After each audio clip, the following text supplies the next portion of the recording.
This is Democracy Watch. Mark, this is wild. So about a month ago, I covered a story where the sheriff in Portage County, Ohio, was asking residents to keep a list of residents with Kamala Harris yard signs. We've now got an update here. I guess this is the find out portion. What just happened? So the Department of Justice announced that it will monitor the elections in this county to ensure there's no violation of federal law that prohibits voter intimidation. You know, we talk a lot about the Department of Justice and they come under a lot of criticism in some quarters, but kudos to DOJ for stepping in this important case. Mark, if the issue is that serious, that the DOJ will come in to monitor the election, is there not also action that the DOJ could take against the sheriff himself? Like, it seems bizarre to know where the problem stems from, but still only go to the lengths of addressing the symptoms of that problem and not going right to the sheriff. Yeah, so there's a lot of parts about this that are very, very curious, right? Like, let's start with the fact that why doesn't the state do something, right? Where is the governor? Where is the state police, right? Right. Where, like, why is this requiring the Department of Justice to step in? It would seem relatively straightforward if you were a state official and you had a sheriff engaged in this behavior, you would want to put that to an end right away. But to answer your question, I think DOJ's top priority right now is making sure that voters can vote. So I don't think that you should read into what they are doing, that they are taking things off the table as potential remedies. I think rather you should view this as them running into the fire and first making sure everyone gets out of the house and then dealing with the fact that there's a fire. So you know, I think that DOJ, like I said, deserves a lot of credit for coming here and making sure that in a few weeks when people vote, there won't be intimidation. And we will see whether this is a one-off incident or whether this is part of what's sometimes referred to a pattern in practice, which is something DOJ does a lot of investigations and prosecutions around.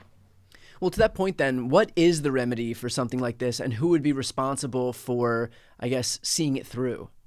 Yeah, so again, like I feel like sometimes we shift the Overton window. You know, when we talk about Georgia, we're like, oh, well, of course the governor, the secretary of state, and the AG won't do anything to protect voters. Right.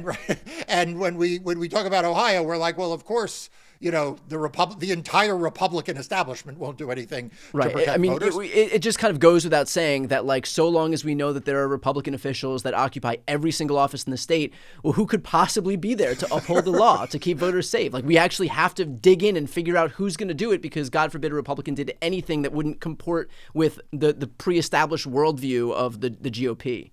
Correct. And remember, you know, the federal jurisdiction over elections is much narrower than the state jurisdiction over elections. You know, DOJ is there to protect, for example, to make sure that minority voters are not discriminated against under the various voting rights and civil rights acts. They are there to protect fundamental constitutional rights, like the right to vote. But, you know, state officials have a lot more ways at getting at these things. In addition to those kinds of enforcement actions, they have, you know, the ability to proceed under, you know, trespass laws and intimidation laws and state theories of you know, powers that the state can exercise over local municipalities. So we really have to ask ourselves, why hasn't there been more of an outrage by the Republican establishment there? And I think we know the answer, right? We know the answer because we have seen how tepid they've been to respond to so many outrages that J.D. Vance and Donald Trump have brought forward, and at how hostile they've been to voting. Mark, what does it say that the DOJ has to use its limited resources, not dealing with criminals or election deniers or vigilantes or white nationalist militias in Portage County, but a sheriff, the guy who presumably should be enforcing the law, not the one breaking it? Right. And that's the reason why this is so serious, right? The reason why this is so serious is we oftentimes talk about, and we have on previous episodes talked about, you know, voter suppression or intimidation or harassment, those kinds of things. But we are usually talking about something that is being done by a right-wing organization. Sometimes we're talking about things done by the Republican Party, and then we excoriate the Republican Party for being in on Donald Trump's efforts. But this is actually even one step worse, right? This is, as you say, someone who is sworn to uphold the law, right? This is the person who presumably is there to protect people from bad actors. And Yeah. when they are the perpetrators of bad actions, it is all the more serious. Which again is why kudos to the Department of Justice for stepping up here and realizing how serious this is. But shame on the Republican establishment in Ohio for not doing more to protect them.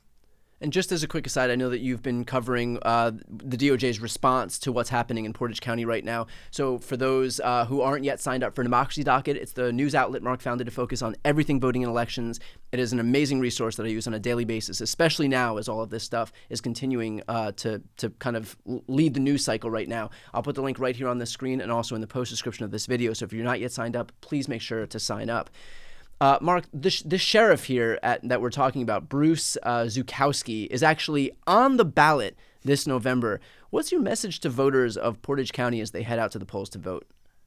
Look, I mean, whether you're a Democrat or a Republican, whether you're a conservative or a liberal or a progressive, or whether you're just unaffiliated, you deserve better than this, right? You deserve people in positions of authority in your county who are going to protect everyone. You deserve people in your county who are going to be above politics. They are not going to put on a red jersey or a blue jersey to try to sway the outcome of elections. They are going to enforce the law without fear or favor. And so you can do better than this. You deserve better than this.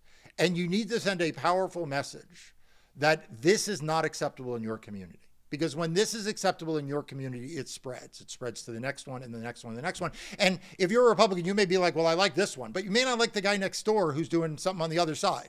And so we need to cut this stuff off at its core and at its start and not allow this kind of behavior to go unchecked and to go unpunished. That notwithstanding, isn't there some significance also of having the opportunity to be able to vote early, either by mail or in person, that would make this a non-issue altogether, that would completely render this type of an issue of voter intimidation at the polls kind of moot?